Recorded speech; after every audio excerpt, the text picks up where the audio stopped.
తిరుపతి స్విమ్స్ ఆసుపత్రిలో patient missing జరిగింది. 2 రోజుల క్రితం ఊపిరితిత్తుల సమస్యతో రామసముద్రం మండలం బొరవమాకులపల్లి నుండి సీతారామప్పను స్విమ్స్ ఆసుపత్రిలో చేర్పించారు కుటుంబ సభ్యులు. ఐసీయూలో ఉన్న సీతారామప్ప కనపడకపోవడంతో ఆందోళన పడ్డారు కుటుంబ సభ్యులు. స్విమ్స్ ఆసుపత్రి వైద్యులు, సెక్యూరిటీ సిబ్బంది బిల్లు కట్టి వెళ్లాలంటూ డిమాండ్ చేశారు. ఎంఆర్పీఎస్ ఆధ్వర్యంలో ఆసుపత్రి ఎదుట వైద్య సిబ్బంది, సెక్యూరిటీ సిబ్బంది నిర్లక్ష్యం వల్ల మిస్ అయిన సీతారామప్పను అప్పగించాలని నిరసన వ్యక్తం చేశారు. ఈ సంఘటనపై ఇప్పటికే వెస్ట్ పోలీస్ స్టేషన్లో ఫిర్యాదు చేసినట్టు తెలిపారు. పోలీసులు కేసు నమోదు చేయకుండా వాట్సాప్ గ్రూపుల్లో పోస్ట్ చేస్తామంటూ నిర్లక్ష్యంగా సమాధానం ఇచ్చారన్నారు.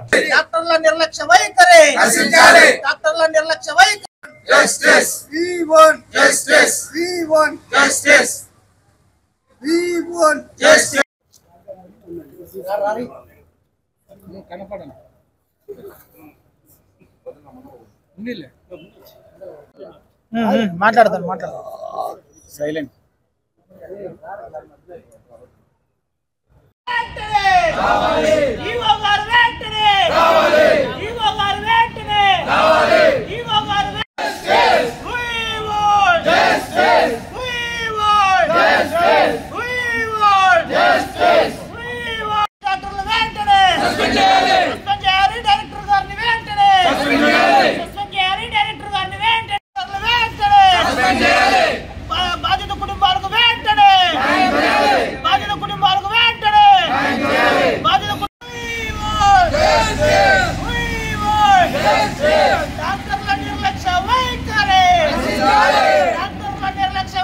నా పేరు విశ్వనాథ్.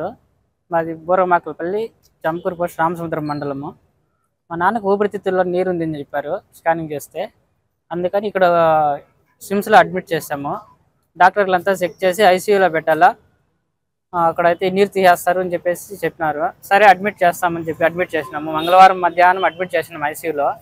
ఆ రోజు సాయంత్రం వరకు ఏదో టెస్టులు చేశారు. తర్వాత అక్కడే ఐసీయూకి మళ్ళీ షిఫ్ట్ చేశారు. ఓపీకి వచ్చి టెస్టులు చేసి మళ్ళీ అక్కడికి షిఫ్ట్ చేశారు. ఆ రోజు నైట్ అంతా భోజనం చేసి పడుకున్నాడు. 2 గంటల మధ్యలో ఏదో బాత్రూమ్ పోవాలని పోయి వచ్చినాడు. మా తమ్ముడు అక్కడే పడుకున్నాడు. తోటకొచ్చి ఆట పండుబెట్టి మా తమ్ముడు అక్కడే ఉన్నాడు, పక్కన పడుకున్నాడు. తర్వాత ఒక అర్ధ గంట, 3/4 గంట తర్వాత చూస్తే పేషెంట్ కనిపించట్లేదు. అక్కడున్న స్టాఫ్కి, సెక్యూరిటీకి అంతా ఇన్ఫామ్ చేశాము. వాళ్ళు ఎవరు రెస్పాండ్ అవ్వట్లేదు. సెక్యూరిటీ అంతా పొద్దున్న మార్నింగ్ 7 గంటలకు వచ్చినారు. అప్పటి నుంచి మమ్మల్ని సెక్యూరిటీ వచ్చిన తర్వాత రాసి చూద్దామని చెప్పి వార్డుకి తీసుకెళ్లారు.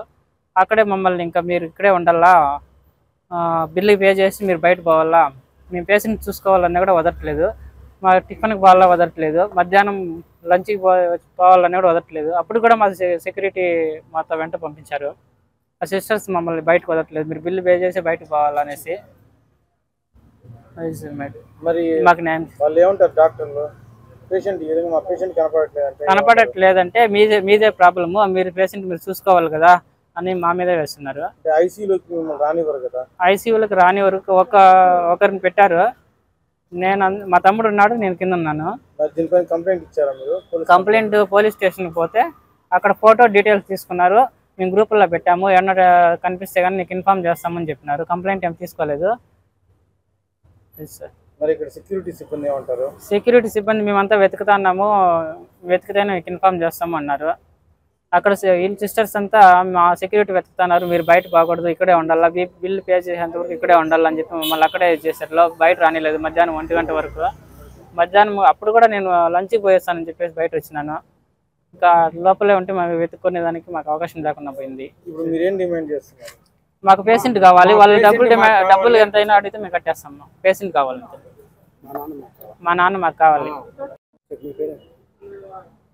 ఈరోజు రాష్ట్రంలోనే పేరుగాంచినటువంటి హాస్పిటల్ స్విమ్స్ అనే దానిలో ఎక్కువగా రాయలసీమ అయితేనేమి పేద వాళ్ళు ఈరోజు హాస్పిటల్కి వస్తూ ఉన్నారు. దానిలో తరుణంగా ఈరోజు ఈ పేషెంట్ కనిపించకపోవడం అనేది చాలా దారుణమైనటువంటి విషయము. ఎక్కడైనా కేసులు చూస్తూ ఉంటాము, ఇక్కడ హాస్పిటల్కి వచ్చిందంటే నర్సుల సమక్షంలో అయితేనే సెక్యూరిటీ సమక్షంలో ఇవన్నీ పేషెంట్ అనేటువంటి వారు ఉంటారు. కానీ ఈరోజు సుమారు 48 గంటలు అవుతా ఉన్నా కూడా పేషెంట్ కనిపించకపోవడం అంటే చాలా దుర్మార్గమైనటువంటి పరిస్థితి చూస్తూ ఉన్నాము. దీన్ని అనుమానించాల్సిన అవసరం ఉంది, ఎంతైనా ఉంది. ఎందుకంటే మళ్ళీ గతంలో కూడా ఇక్కడే కాదు చాలా హాస్పిటల్లో కూడా ఈ ఆర్గాన్స్ కూడా సప్లై చేస్తున్నారు అనేది అని వాదనలు వస్తూ ఉన్నాయి. ఆ రకంగా ఈరోజు దీన్ని కూడా చూస్తూ ఉంటే కూడా అనుమానించాల్సిన అవసరం ఎంతైనా ఉంది. కాబట్టి తక్షణమే ఇక్కడ ఉన్నటువంటి సిమ్స్ సెక్యూరిటీ సిబ్బంది అయితేనేమి, డైరెక్టర్ వారు అయితేనేమి దీన్ని తక్షణమే సీరియస్ గా తీసుకొని ఆ ఏదైతే పేషెంట్ ఉన్నారో తక్షణమే వీళ్ళకి వెతికిపించాల్సిన అవసరం వీళ్ళకి ఉంది. కాబట్టి లేని ఏడలా కూడా ఈ హాస్పిటల్ కూడా దిగ్బంధించే పరిస్థితి అన్ని అఖిలపక్ష విద్యార్థి సంఘాలు మళ్ళీ అన్ని ప్రజా సంఘాలను కూడా కలుపుకునే పరిస్థితి కూడా ఉంటుందని కూడా డిమాండ్ చేస్తూ తక్షణమే ఆ పేషెంట్ ని కూడా వెతికించాల్సిన అవసరం ఉంది. కాబట్టి వెతికించాల్సిందిగా తెలియజేస్తా ఉన్నాము. నా పేరు సుందర్ రాజు, నేషనల్ స్టూడెంట్ అసోసియేషన్ స్టేట్. ఎవరు నిర్లక్ష్యం అంటారు? అక్కడ ఉన్నటువంటి సెక్యూరిటీ వాళ్ళైతేనేమి, నర్సింగ్ వాళ్ళైతేనేమి వీళ్ళందరూ నిర్లక్ష్యమే. ఎందుకంటే అక్కడ ఉన్నటువంటి డాక్టర్లు అబ్జర్వ్ చేస్తా ఉండాలి.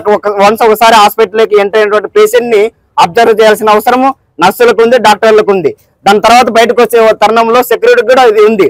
వీళ్ళందరూ నిర్లక్ష్యం వల్లే ఈ రోజు పేషెంట్ కనిపించకపోవడం అనేది చూస్తా ఉన్నాం.